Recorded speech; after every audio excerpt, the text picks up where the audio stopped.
Sudah ujian saya lulus, tapi kali rektor seminar kita tidak terima alasan terlalu umur. Akhirnya saya cari-cari kitab suci. Benar kan? Kalau kerja di ladang Tuhan itu ada kebutuhan umurnya tidak. Kenapa saya tidak?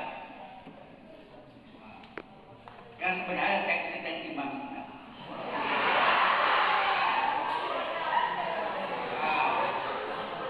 Akhirnya, suatu saat saya di Bahan Kecil berdoa ketemu dengan Maria. Itu makanya saya bilang, Pak Angel ada di sini. Berdoa di sini selama beberapa malam untuk mencari doa. Akhirnya, waktu itu, setelah doa itu, saya punya jumpa di tanggal kaki, lapangan dua kaki. Lapangan dua kaki, tapi juga tanggal kaki. Akhirnya saya bilang, ya sudah depan baik. Dua hatinya dua kali terpanggil. Setelah itu, ini saya punya ibu. Bagaimana?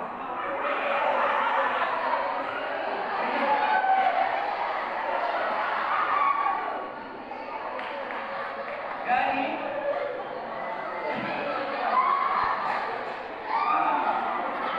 ini saya punya ibu. Tapi cerita ibu ini, waktu pada Seko saya tempatkan di Labuan Bajo untuk terima material dari Surabaya dan Makassar, sehingga saya tinggal di sana. Ini masih kecil. Begini. Saya sudah selesai. Sudah selesai. Akhirnya satu sektor resepsi mandi dekat rumah, dia selalu ada di depan saya. Tidak ada orang lain. Itu selama satu minggu. Akhirnya saya katakan, mungkin kau sampai di sini. Jangan sembarang saja. Kalau tidak, akhirnya perkembangannya ada satu keluarga dari menawarkan saya untuk bagaimana itu, gimana bisa sekarang. Saya belum punya itu. Saya nama Teresa, kami saya nama Teresa. Punya anak 9 orang, tapi anak sulung saya cacat. Cacatnya bukan dari kandungan, tapi umur 14 tahun. Bukan, 4 bulan. Sakitnya masih 11 tahun. Dia berjalan dan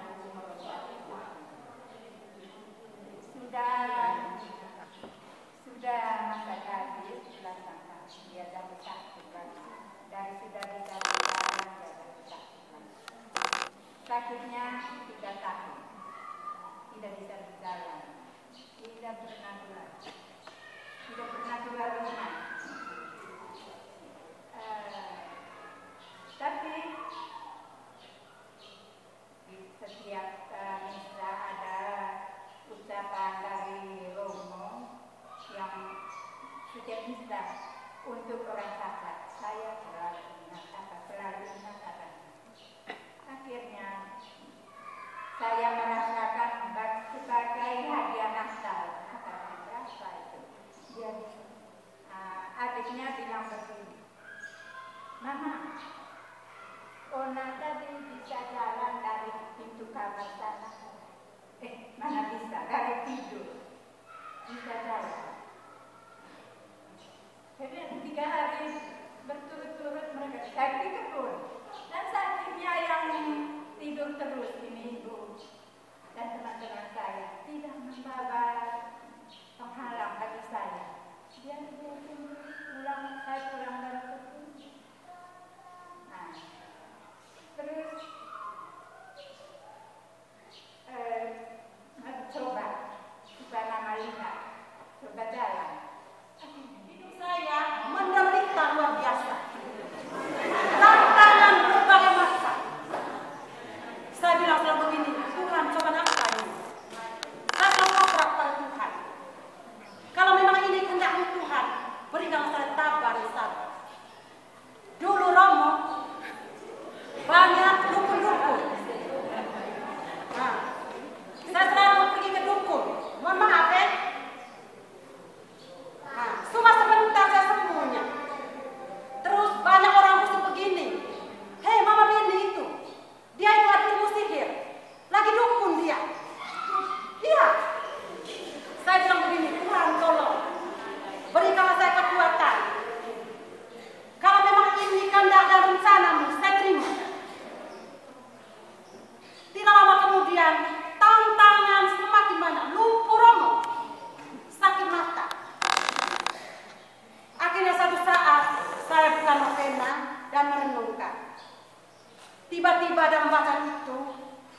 merasakan menderita sebagai Kristen. Janganlah engkau takut penderitaan apa yang kau miliki, tapi bersukacitalah penderitaan apa yang kau miliki. Tuhan, terima kasih. Ini adalah kehendak Tuhan. Iya, puji Tuhan. Penderitaan apa yang saya hadapi di tengah pribadi ini. Begitu saya jalani cobaan penderitaan tantangan ini, Romo, lagi-lagi anak saya yang satu perempuan itu dijodohkan dengan agama Islam. Aduh Tuhan, mati selesai. Iya. Tuhan, cobaan apa ini? Saya tidak bisa mampu sudah. Itu saya menangis terus. Banyak orang kusik-kusik. Saya tutup mata, saya tutup telinga saya. Saya tetap berdoa. Saya boleh menikmati kesembuhan itu sementara. Saya malam hari satu malam terserang penyakit perut. Itu berteriak sampai saya katakan begini, mereka di sebelah ini tertawa terus saja. Tidak ingat saya sakit. Itu musirun nilai. Mereka datang. Bagaimana Bapak? Akhirnya pada malam itu satu kunci doa saya, Romo, Tuhan, saya tidak pantas Engkau datang kepada saya, tetapi sadar saja, maka saya sembuh. Pagi-pagi, Rodi datang, kabar, hukum saya dulu. Oke, saya katakan karena memang masih ada sakit. Begitu di dalam motor, ini baru dari Jawa, adik saya yang langsung pergilah kami ke Tera Lando Puskesmas. Akhirnya di jalan saya ulang-ulangi doa itu. Tuhan, saya tidak pantas. Datanglah kepada saya, ya, katakan kepada saya, maka saya akan sembuh. Sampai dilakukan perlahan saya rasa penyakit itu saya menghilang. Dirai, ada satu kampung seberang raya. Jadi sampai ke bawah sore hari, hampir malam. Akhirnya dokter 3 orang datang, sekalian mereka serba dan mengikutan. Mengapa? Saya kira tidak ada rasa apa lagi sekarang. Saat ini saya mau pergi untuk mengurus mama ini yang meninggal. Dan Tuhan tahu keadaan saya. Akhirnya disertai dengan doa Musa waktu itu sekarang saya tahu tadi. Tidak hafal lagi doa, tapi waktu itu saya tahu. Saya pakai doa Musa. Dan terbukti. Saya turun dari rumah pergi, hujan terbelakang.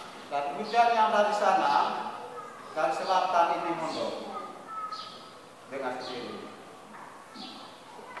Sampai di alamat, orang semua lihat saya mulai dari kaki sampai jalan. Paling di mana? Saya bilang itu saja. Jadi bagaimana dengan kamu? Pokoknya saya hanya jalan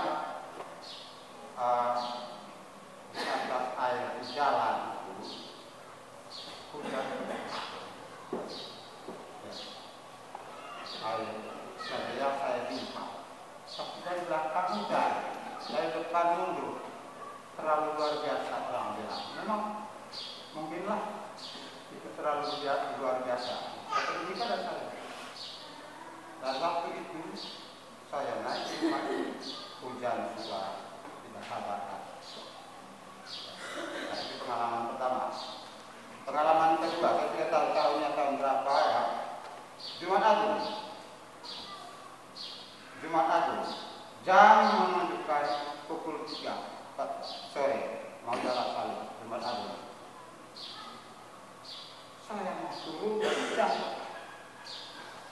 Itu saja ungkapan saya dari bibir ini. Tuhan, Engkau tahu saya dengan cara saya. Jam sekarang menunjukkan. 3 tahun yang lalu saya mengalami sakit batuk. Jadi ya puji Tuhan, sekarang saya sudah sembuh dengan doa kolonkan pada saya lagi pada jam 3 sore. Makanya saya yakin betul dengan gambar yang tertulis bahwa itu darah menyembuhkan kita.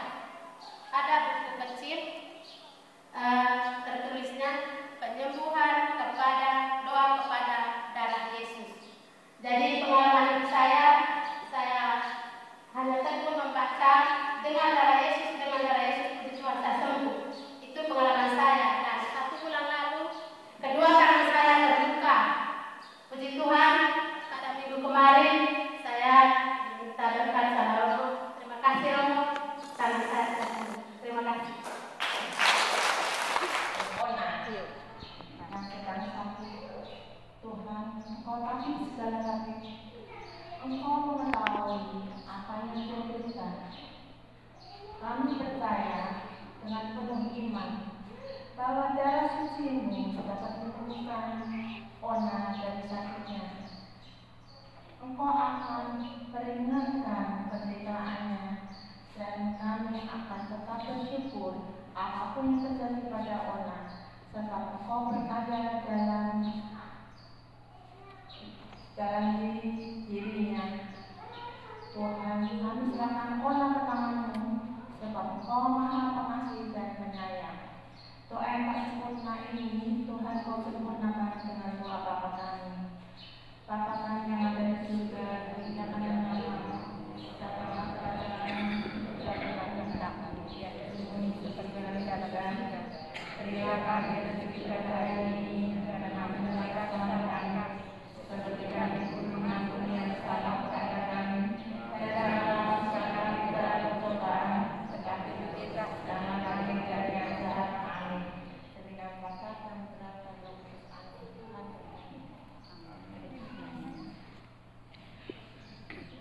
Terima kasih. Ya, ini nantinya kembali lagi kepada Allah, bukan kepada Allah lain, bukan kepada dunia lain. Jadi semua diharapkan akan diselamatkan dan masuk ke dalam surga. Itu. Tapi tujuan itu tidak mudah kita dapatkan, karena kita harus berbagi kasih di dalam hidup. Itu yang utama. Kasih itu tidak mudah juga kita lewati. Jadi harus dari sekarang kita mulai. Tidak usah menunda-nunda. Baru besok saya melakukan. Tidak. Dari hari ini kita melakukan bagaimana caranya berbagi kasih. Di sini ada gambar Yesus. Gambar Yesus kerahiman ilahi. Yesus itu menatap matanya kepada kita semua, mengawasi kemana kita pergi, menjaga kita kemana kita ada. Tidak usah khawatir. Sampai hari ini Yesus ada di tengah-tengah kita. Kalau kita imani itu, sungguh indah Yesus selalu menyertai kita. Yesus memberkati dengan tangan kanannya kemana kita ada. Selalu penuh berkat. Tadi pagi Bapak merasakan tidak berkatnya. Ketika bangun pagi itu kan merasakan enak. Kita bisa bangun dalam keadaan sehat. Ada rasa syukur tidak? Pasti lupa. Ucapkan saja, terima kasih Yesus, Engkau telah menjaga kami dalam tidur kami. Cukup singkat tidak apa-apa. Kalau bisa berdoa rosario, berdoa apapun boleh. Tapi ungkapan syukur itu yang terpenting. Setiap apa yang kita hadapi, terima kasih Yesus. Itu saja cukup. Yesus memberitahukan dengan tangan kirinya bahwa ada lambung yang ditusuk dengan tombak saat Yesus dapat disalib. Lambung itu mengeluarkan air dan darah. Air dan darah itu ada maknanya, sungguh luar biasa. Kalau kita hidup ini bernaung dalam darah dan air Yesus yang keluar dari lambung Yesus itu sangat di rumah yang kami, satu yang menikah, yang 4 belum. Dan memang mereka semua yang 4 ini aktif untuk gereja dan pekerjaannya dan karirnya. Itulah kehidupan kami di dalam rumah. Kami selalu ada waktu untuk berdoa bersama hanya di waktu tutup tahun dan awal tahun baru. Itu kami ada bersama-sama. Tapi setelah itu kami tidak pernah bersama-sama karena semua anak-anak punya kesibukan masing-masing dan saya juga punya acara di gereja. Jadi kami kalau hari Minggu ke gerejanya berbeda. Anak saya ada yang seksi liturgi di gereja mahasiswa di Ordo OSC, para frater, dan satu lagi lektor di katedral, satu lagi Mas Murti Lorenzius. Jadi kami semua berpisah. Tidak ada yang kami ada waktu untuk bersama-sama di hari Minggu. Tapi tujuannya semua pasti misa kudus, itu saja. Kehidupan kami biasa saja, tidak ada waktu untuk kita bercengkrama itu sulit sekali. Kalau tidak ada itu pasti biasanya malam hari saja. Malam hari juga mungkin sebulan sekali kami bisa berkumpul. Walaupun satu rumah, tapi kami punya aktivitas masing-masing. Pagi pergi semua, nanti sore atau malam baru kembali. Nah, seperti itulah kehidupan saya pribadi. Saya usianya lebih muda dari Mulani. Walaupun rambutnya lebih putih tidak apa-apa, karena itu memang bertumbuh secara alami. Saya tidak merasakan risih atau merasakan sesuatu, tidak. Dan jalan saja, usia bertambah boleh, tapi tetap sehat. Itu yang penting. Dan saya tetap melayani. Dan ini untuk ke-14 kali saya tiba di Labuan Setiap tahun saya ada di sekitar Keuskupan Ruteng. Sekarang saya tanya sama Tuhan, apa tugas saya? Soalnya suami saya kan tidak ada, anak saya sudah menikah. Akhirnya saya hari ini tergerak oleh Ibu Emma dan ikut Ibu Emma untuk melayani Bapak Ibu sekalian di sini untuk pertama kalinya. Hanya itu, Romo, itu permohonan saya dan terima kasih.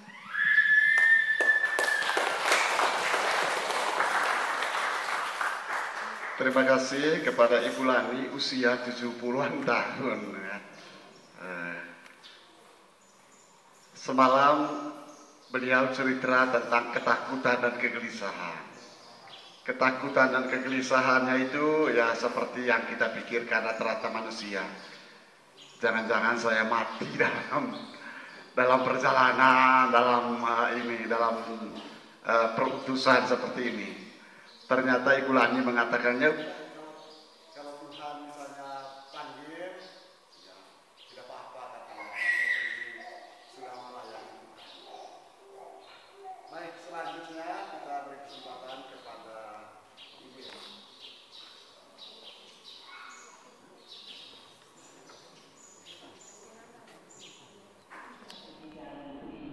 Jadi berdoa jalan salib. Karena selama ini gereja Katolik itu hanya mengajarkan doa jalan salib pada masa Prapaskah. Itu pun hanya pada hari Jumat. Rabu Agung, Jumat, dan Jumat Agung. Kita diminta oleh Yesus doa jalan salib setiap hari jam 3 sore. Itu yang saya imani. Terima kasih. Baik, ini perlu ditanyakan di rumah karena rumah ini pasti akan menemukan versi-versi. Terus menyebar di teks ini kan memang tidak dituliskan itu kalau pada jam 3 sore itu ada doa itu sampai pada penutupnya, ya Yesus berikanlah dirimu senantiasa kepadaku dan kepada seluruh dunia. Ini agar saya bacakan ya Bapak ya. Dikatakan begini, setiap kali engkau mendengar bunyi jam yang menunjukkan pukul 3 petang, benarkanlah dirimu sepenuhnya dalam kerahinanku, sambil menyembah dan memuliakannya. Mohonlah bantuannya yang maha kuasa bagi seluruh dunia, khususnya bagi orang-orang berdosa yang malang. Sebab pada saat ini, kerahinanku terbuka lebar bagi setiap jiwa. Berusahalah sebaik-baiknya untuk melaksanakan jalan salib pada jam ini, asal saja tidak terhalang oleh tugas-tugasmu. Kalau tidak mungkin melaksanakan jalan salib, sekurang-kurangnya masuklah ke kapel barang sejenak. dan sembahlah hatiku yang penuh kerahiman dalam sakramen Maha Kudus. Dan kalau untuk masuk kapal pun tidak mungkin, dimanapun kebetulan engkau berada, berangkatlah dirimu dalam doa, biarpun hanya sebentar. Jadi kalau kita lagi sakit atau kita lagi sibuk, tenangkan dirimu sebentar dalam doa. Ingat yang di rumah, ada yang sakit atau tidak, kita bantu dengan doa. Itu luar biasa. Jadi tetap kalau saya berpegang teguh pada doa jalan salib, itu luar biasa bagi saya karena saya mengalami mujizat itu, ya saya bisa kemana-mana tanpa bantuan siapapun, maksudnya bantuan pastor tidak pernah, bantuan uskup tidak pernah, tapi saya bisa pergi karena hanya untuk menyebarkan apa yang disampaikan Pastor Paroki di Santa Maria Fatima Wangko. Itu sungguh luar biasa, tempatnya juga indah, banyak sarana untuk mencintai alam, itu sungguh luar biasa. Saya mau memberikan pesan, ajakan, ayo kita tetap berdoa, terutama berdoa bersyukur itu utama, karena kita bisa hidup sampai hari ini itu berkat kasih Yesus. Jadi kita pun juga harus berbagi kasih kepada sesama dalam doa kita. Amin.